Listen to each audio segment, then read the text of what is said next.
स्वामी जी, आज के युग की सबसे बड़ी समस्या स्वास्थ्य। तो ये एपिसोड हम स्वास्थ्य को समर्पित करते हैं। जो है यूनाइटेड नेशन ऑर्गेनाइजेशन ने जो है उसकी जो स्वास्थ्य की संस्था है WHO, वर्ल्ड हेल्थ ऑर्गेनाइजेशन, उसने स्वास्थ्य को मूल रूप से 5 भागों में बांटा। यानी 5 तरह के स्वास्थ्य होते हैं तो व्यक्ति को पूर्ण स्वस्थ गिना जाता है। पहली होती है हमारी शारीरिक स्वास्थ्य, जिसको फिजिकल हेल्थ कहते हैं। दूसरा मानसिक स्वास्थ्य, जिसको मेंटल हेल्थ कहते हैं। तीसरा जो है हमारा इमोशनल हेल्थ कहते हैं, जिसको भावनात्मक स्वास्थ्य कहते हैं। चौथा अध्यात्म स्वास्थ्य, जिसको कि स्पिरिचुअल हेल्थ कहते हैं। पांचवा जिस सोसाइटी में हम जीते हैं और कैसे अच्छे इंसान बन के जीते हैं, सोशल हेल्थ को वो कहती है कि पांचों अच्छे हो तो जो है बहुत बिरला कोई भाग्यशाली व्यक्ति हो जिसको पांचों ही मिल जाए। खैर वो बात दूसरी है, लेकिन मैं ये जानना चाहता हूँ कि अध्यात्म विज्ञान के अंदर, सोच के अंदर, क्यों अध्यात्म विज्ञान दृष्टि से जुड़ा हुआ है, तो योग की बात अपन अलग से करेंगे। योग को अभी बीच में नहीं ला रहा हूँ मैं, तो सिर्फ जो है हमारा दृष्टि विज्ञान किस तरीके से दृष्टि का उपयोग करके और इन स्वास्थ्य में से कौन कौन से स्वास्थ्य को किस प्रकार से जोड़ सकता है। पांचों को अगर जोड़ता है, क्योंकि वो तो सनातन सत्य है, वो तो सब कुछ कर सकता है, वो तो सबका मालिक है, वो तो होलिस्टिक है, उसके ऊपर तो कोई है ही, वो स्वयं परमात्मा है। सनातन सत्य ही तो परमात्मा बनाता है हमें। तो इसीलिए इन पांचों स्वास्थ्य को दृष्टि विज्ञान से जोड़ करके बताइए। योग का मैं विषय अलग से लूंगा। सबसे बड़ी बात यह है कि आपने जो स्वास्थ्य की बात बताया, भले ही स्वास्थ्य का अच्छा रहना या बुरा रहना कर्मों का फल हो सकता है। मानसिक परिस्थितियां तनावपूर्ण होना वो भी कर्मों का फल हो सकता है। शारीरिक परिस्थितियां अच्छी या बुरी होना वो भी कर्मों का फल हो सकता है। और सामाजिक जीवन अच्छा या बुरा हो सकता है संजोग के अधीन।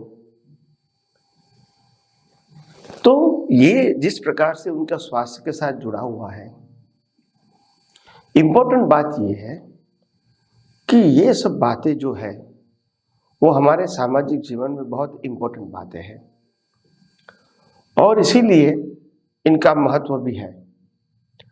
मगर आध्यात्म विज्ञान ये कहना चाहता है कि 5 प्रकार के जो स्वास्थ्य की जो कैटेगरीज है, वो कैटेगरीज को अगर म्यूचुअली सॉल्व करना चाहते हो तो ये आध्यात्म विज्ञान आपको बहुत हेल्प करेगा। क्योंकि कोई भी अवस्था में सफरिंग को फील करना और सफरिंग को देखना, ये सबसे बड़ा अंतर होता है। सामान्य व्यक्ति सफरिंग को फील करता है और आध्यात्म में सफरिंग को देखना और जानना होता है। चाहे वो सामाजिक है, चाहे वो शारीरिक है, चाहे वो मानसिक है, चाहे वो आर्थिक है, और चाहे डेवलपमेंट की बात है संजोग के अधीन।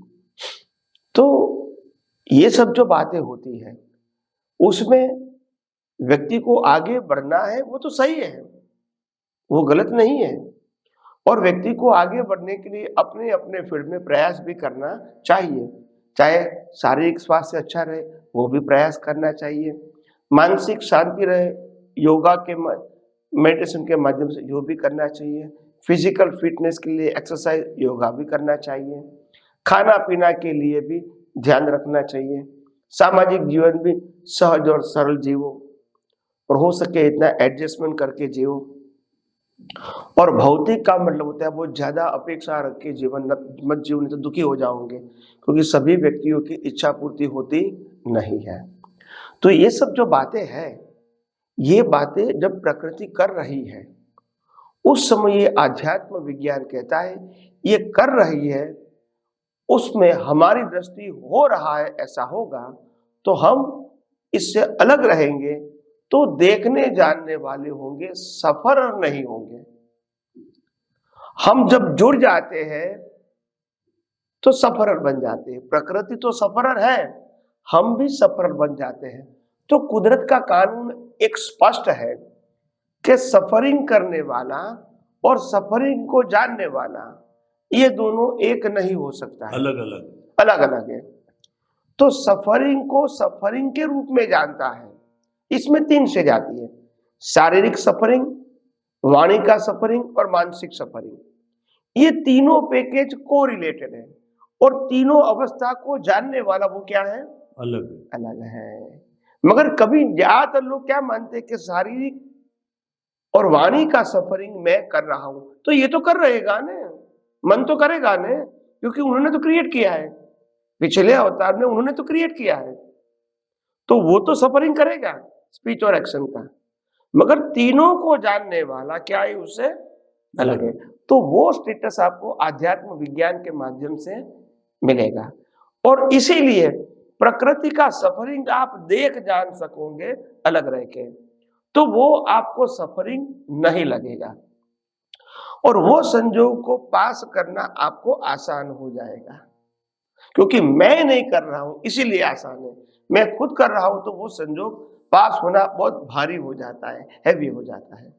तो इसीलिए यह आध्यात्म विज्ञान मन वचन काया उनकी अवस्थाओं को जब कुदरती रचना बताने की प्रैक्टिस करवाता है आपको, तो उससे, इस साइंस से, इस विज्ञान से, इस दृष्टि के उपयोग से आप भुगतान वाली जो प्रकृति है उससे आप अलग रह के उसको देखने और जानने वाला बनकर आप इनके ऑब्जर्वर बनकर आप इसको आसानी से पास होते देख सकते हैं।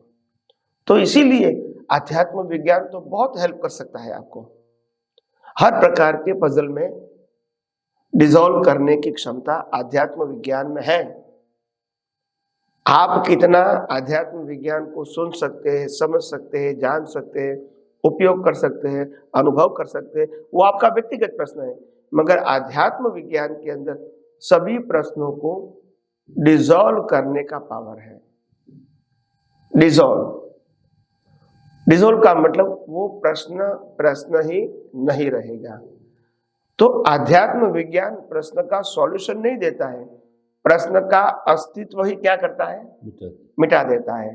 जैसे एग्जाम्पल देता हूं, एक व्यक्ति ने मेरे पास से पैसा लिया और वो वापस देता नहीं है, बहुत प्रयास करने के बावजूद भी वो वापस नहीं देता है। अब ये परिस्थिति है और ये परिस्थिति के अंदर मेरा मन में रहता है कि मेरा पैसा मेरे को वापस मिल जाए, मैंने उसको हेल्प किया है, उसको दे देना चाहिए। उनके पास है नहीं है वो एक अलग परिस्थिति है, मगर मैं नॉर्मल बात करता हूं।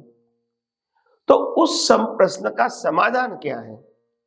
तो समाधान आध्यात्म विज्ञान में यह है कि आपको देने का जो संयोग है वो तो खत्म हो गया, अभी लेने का संयोग होगा तो बनेगा, नहीं होगा तो नहीं बनेगा। इसमें तुम या सामने वाले दोनों में से एक भी जिम्मेदार नहीं, क्योंकि दोनों की प्रकृति कुदरती रचना के अधीन है। तो ये जब दृष्टि रहेगी तो ये पजल नहीं रहेगा, पजल डिसॉल्व हो जाएगा। सिर्फ प्रकृति का सफरिंग रहेगा, मगर पजल नहीं रहेगा। रामकृष्ण महावीर को सफरिंग था, पजल नहीं था। तो ये आध्यात्म विज्ञान पजल को डिसॉल्व करने में हेल्पफुल हो सकता है और आम इंसान पजल का सॉल्यूशन ढूंढता है। तो मैंने कहा पजल का सॉल्यूशन वैसे होता नहीं है, मगर थोड़े समय के लिए हमको ये सॉल्यूशन अच्छा लगता है, मगर वास्तव में सॉल्यूशन वो टाइम पास है। जैसे किसी ने कहा मेरे आशीर्वाद से जाओ तुम्हारा काम हो जाएगा 4 महीने में, 6 महीने में, तो आपका 6 महीने निकल जाएगा उनके आधार से। ये कोई सॉल्यूशन नहीं है। कोई ज्योतिष ने कहा कि एक आपको जो प्रॉब्लम है वो 1 साल में हो जाएगा, मैं मंत्र बोलूंगा हो जाएगा, तो आपका 1 साल निकल जाएगा, वो कोई सॉल्यूशन लाने वाला नहीं है। तो ये सब कोई माता जी की भक्ति करे, कोई भगवान की भक्ति करे, ये कोई सॉल्यूशन नहीं है। टाइम पास करने का अच्छा रास्ता है, अच्छा, नॉट बैड। मगर आध्यात्म विज्ञान ऐसा है कि प्रश्न को ही डिसॉल्व कर देता है, प्रश्न रहता ही नहीं है। और जब प्रश्न नहीं रहेगा तो फिर पजल भी नहीं रहेगा।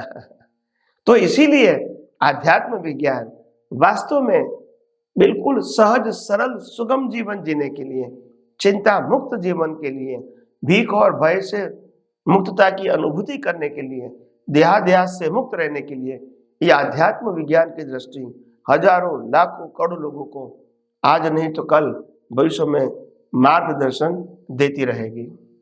स्वामी जी आपका बहुत बहुत धन्यवाद। पांचों तरह के स्वास्थ्य के लिए अध्यात्म विज्ञान में आपने सूत्र दिया कि जो ये स्वास्थ्य के संबंधी कोई समस्या आती है तो उसका भुगतने वाला जो है हमारी प्रकृति है, लेकिन मैं प्रकृति हूं नहीं, मैं तो प्रकृति से भिन्न हूं। जब आप अपने आप को ऑब्जर्वर मानते हो, दर्शक मानते हो, ज्ञाता दृष्टा मान लेते हो, अभ्यास करते करते कुदरत के कानून से, तो धीरे धीरे आपकी जो ये सारी पजल समस्या है अपने आप डिजॉल्व हो जाएगी। आपने शब्द डिजॉल्व बहुत अच्छा उपयोग में लिया कि ये तो जड़ से ही समाप्त हो जाएगी, प्रश्न स्वयं समाप्त हो जाएगा। क्योंकि पजल तब होती है जब आप उसके साथ जुड़ते हो। आप तो बिल्कुल जब अलग रहोगे, मैं तो प्रकृति हूं ही नहीं, ये तो मेरा पड़ोसी है। जब आपने इसको पड़ोसी मान लिया, अब पड़ोसी का बेटे के कुछ हो जाए, मेरे खुद के बेटे के लिए हो जाए तो कितना फर्क होता है। तो मैं और मेरा जो है वो जब आपने उसके ऊपर क्रॉस ही मार दिया तो अपने आप स्वास्थ्य ठीक रहना ही है। तो वास्तव के अंदर हमारा कुदरत इतना, और कुदरत का कानून होलिस्टिक है, ये सभी समस्याओं को डिसॉल्व कर देता है। समस्या रहने ही नहीं देता, प्रश्न खड़ा ही नहीं करने देता, समाहित हो जाता है। तो बहुत सुंदर आपने दिया स्वामी जी, आपका बहुत बहुत धन्यवाद।